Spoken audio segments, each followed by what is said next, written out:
Hi, this is Anaiis Salles, creator and designer of Visualize World Bees, a game of ecological transformation. This is another segment on gameplay. In the last segment, we talked about what happens when you land on a question, a green space on the board, or a green spin space on the spin dial, and we reviewed that there are two kinds of questions that come into play for a player to answer: a basic question and a more advanced question. At the bottom of some of the question cards, there's a little message that says a report card. And when you draw a card and you answer a question, whether or not you get that question right or not, if you see report card on the bottom of your question card and you're playing in a school environment, you will then have this stack of report cards to draw from, and these represent an opportunity for independent study and bringing a small report back to your class or to your teacher. This card, for instance, says bees are dying in 26 states, and I have to update this card because now that's 35 states. Name 3 of these states.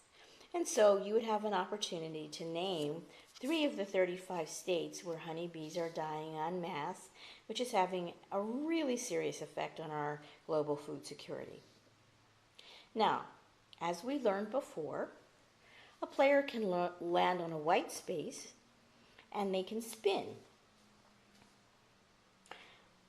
So, in addition to the question, you can spin a kind of mauve or lavender, and when you do, then you will draw a chance card.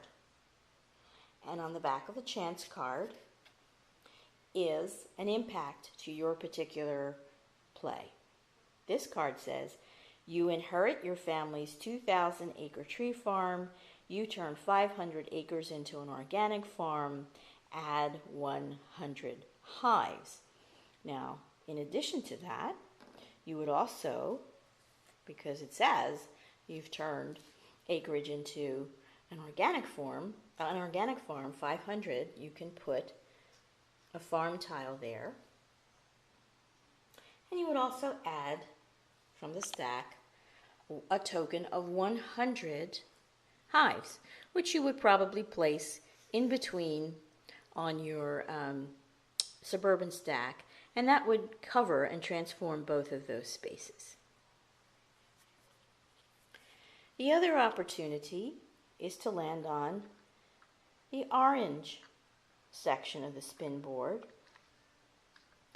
and that would give you a community card. This is an example of a community card. It looks like this, and it has various scenarios on the back.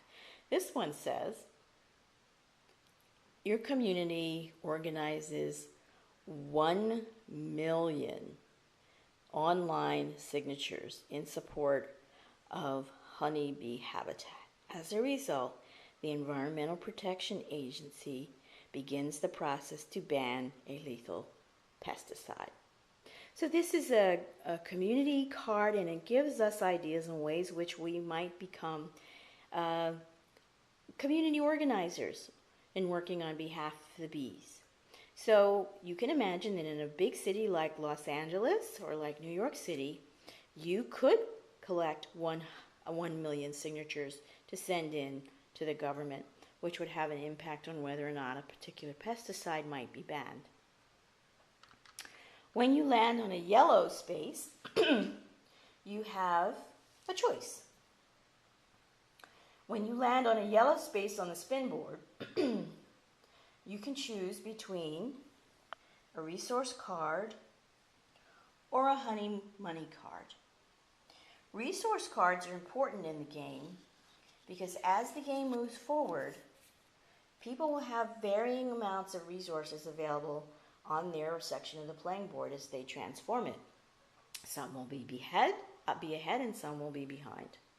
This card is a very simple transactional card. It simply means that as the game moves forward, and to reach the goal of having every section of the board revealed a queen bee that feeds 1 billion people, You might need to trade resources. You might need to receive a resource from another player.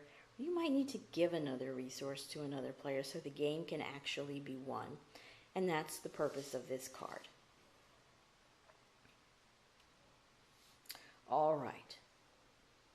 And we're going to go on to another video explaining about the queen bee stack in the center of the game, which is pivotal to how the game is won.